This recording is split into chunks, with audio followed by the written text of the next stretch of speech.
All right, guys, let's analyze a property. I'm going to use an area where we do a lot of investing in just so it's easier for me to know what the rent is. But let me just, I guess, talk the situation. So this is going to be someone who's looking to house hack. So someone who's looking to live in the property that they're using as an investment. For example, you have a two-family, you live in one unit, you rent out the other one. It allows you to take advantage of owner-occupied loans. So you can put less money down. So in theory, your cash on cash return is better. You're putting less money in. You can leverage more. So there's a couple perks to it. Maybe in a couple years you refinance into a conventional, you move out, now it becomes a full rental, and now you have the experience. That's like the bigger pockets way of doing things. That's kind of how I started. So I recommend it. It is a little weird. You do become a property manager. I still recommend the first year, maybe even the second year, you stay the property manager so you can learn what it takes to be a property manager. Probably not a good one. You're probably not going to be a good one your first year, but just so you can see. So when you hire it out, you can kind of get a feel for what makes a good property manager versus what doesn't, right? Now that you've done it for 2 years, you kind of know what you kind of have to do, what you don't, what you did wrong. So you can evaluate that person based on those learnings. So yeah, let's jump into it. Oops. Let's look for two family. Let's go two family. Oh, I like this one. We're not gonna analyze the property to see like what it's worth. We're just gonna assume that the value is 650 and you're gonna pay 650. Let's just so you guys can get a feel for it. So I guess one thing that's for you guys to know that I learned was if you can get a side by side multi, if you're gonna live in it, it's better than being on top of each other. The reason why is that you in theory only share one wall.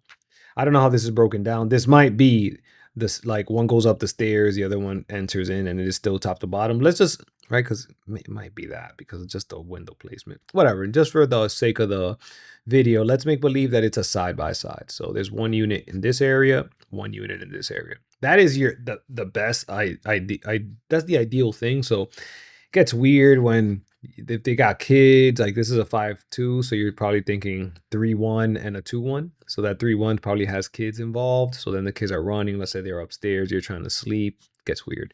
If it's a side by side, you don't really have to worry about that. You just have to worry about that wall that you're sharing.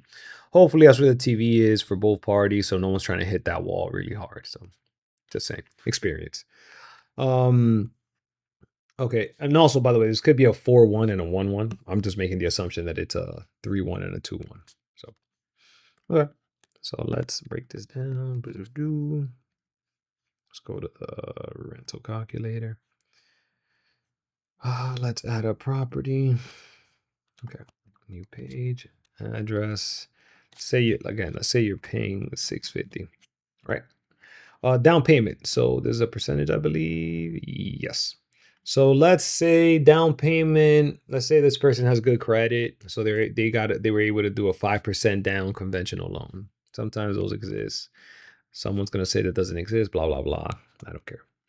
Interest rate. What is the interest rate nowadays? Let me check.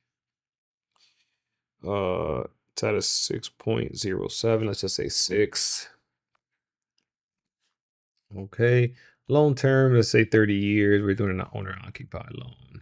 Um, Property taxes. I'm pretty sure it's like 12,000. New Jersey has crazy expensive property taxes. Insurance, let's just say 1,300 for the year. Closing costs on the purchase, let's just say 9,000. This is more experience based. Some people are going to argue. It just depends on the state you're in, the purchase price, things like that. How many inspections you do, stuff like that. Estimated rehab. So the property looks like it's in good shape. We're just gonna put like 5,000 for any things we can't see, but looks like, doesn't. I mean, it has like the brown cabinets. This looks like a 2015-ish renovation. But let's keep it moving. So estimated rehab 5,000. Maintenance. So for the year, annual. So I like to, before I used to do 5% um of all the rent. So if you made 100,000, 5% would be 5,000 you put away for maintenance. I what I've learned is I just put a dollar amount depending on the condition of the property. The better in shape it is, the less money I keep in the maintenance bucket, and then I just refill it anytime I have to spend on it, whatever. So I'm just gonna say 10,000 for this one. I think you're not gonna run into an issue more than 10,000. That's not including capital expenditures, where like the roof goes out, like the roof needs to get replaced. What else? The boiler goes out, HVAC, the condenser needs to get replaced. Like I'm not talking about that. I'm just talking about regular maintenance, repairs and stuff like that. Other expenses. Um, let's see. Let's throw in for other expenses. That's where I'll throw in the capex. For capex, I'll maybe like 15 grand probably. So now you got about 25,000 in total. Let's say 17, 16, 17. That's because I'm also accounting for like and those other expenses. Vacancy rate, let's do 5%. Sorry. Going back to the expenses, I'm also accounting for, what am I accounting for as well? Landscaping, snow removal, things like that. Property management, I'm gonna leave this at 0. Because I strongly recommend you guys manage the property the first year. There's a lot of bad property managers out there, and I get it. It's a very like deflating job. People only call you when something's wrong. No one calls you to say you're doing a good job. So just learn it, see it, so you can kind of get a perspective from it. It's gonna be miserable, but it is what it is. No one's gonna care about your property more than you do. How much time I got? Uh, okay, we're good. Monthly rent. Okay, there's a couple ways to figure out the rent. Number one, go to Zillow and check what people are asking for. Um, that's number one. Number two is you can go like to Rentometer or Bigger Pockets. They have like a calculator and they'll give you some feedback. Number three is you can go, even if you don't like Section 8, you can at least see what Section 8 is paying in your area for your property. Just in case. We always kept half of our units in Section 8. The issue that people have with Section 8 is like, oh, the tenants don't care about the property. No, it's not that. It's like you didn't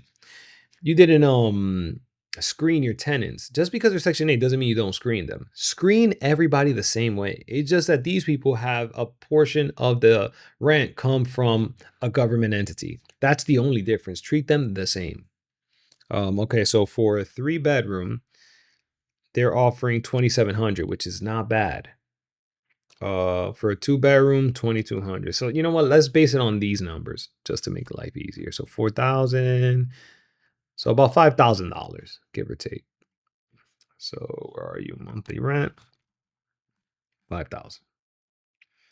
Okay, let's see some of these numbers. Okay, so total cash invested, 46,000, right? The closing costs, the down payment. Total annual expenses, what's that? We got 40,000.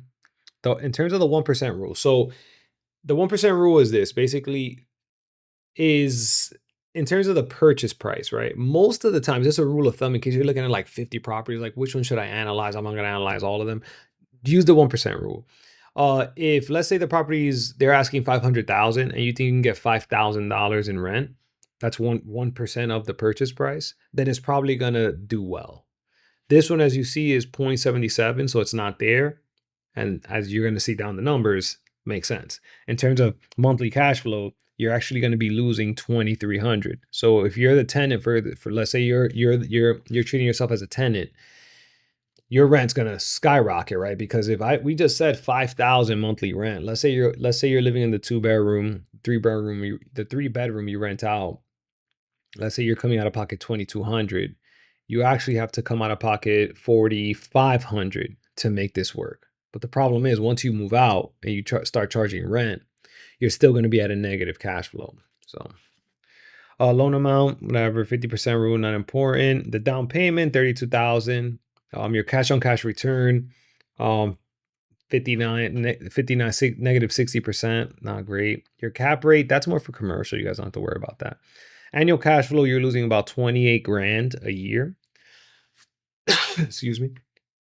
So you're going to have to cover that. So I guess, long story short, this is clearly not a property that I would recommend house hacking. Yeah, some people like to speculate, so they'll grind it out and pay the overage. I don't like playing that game. Or some people will try to like start lowering down these numbers to try to like make that fudge the numbers a little bit. I mean, you could play that game, I guess. You could. But you just got to be careful. That's pretty much it. So it's another one. We'll run another one, try to find one that actually cash flows, maybe on the next video, because it looks like I got 5 minutes left. So next time I'll analyze a property, make sure we're purchasing a property that makes sense. And then we'll run it as a rental as well. But yeah, thank you guys for watching. See you on the next one.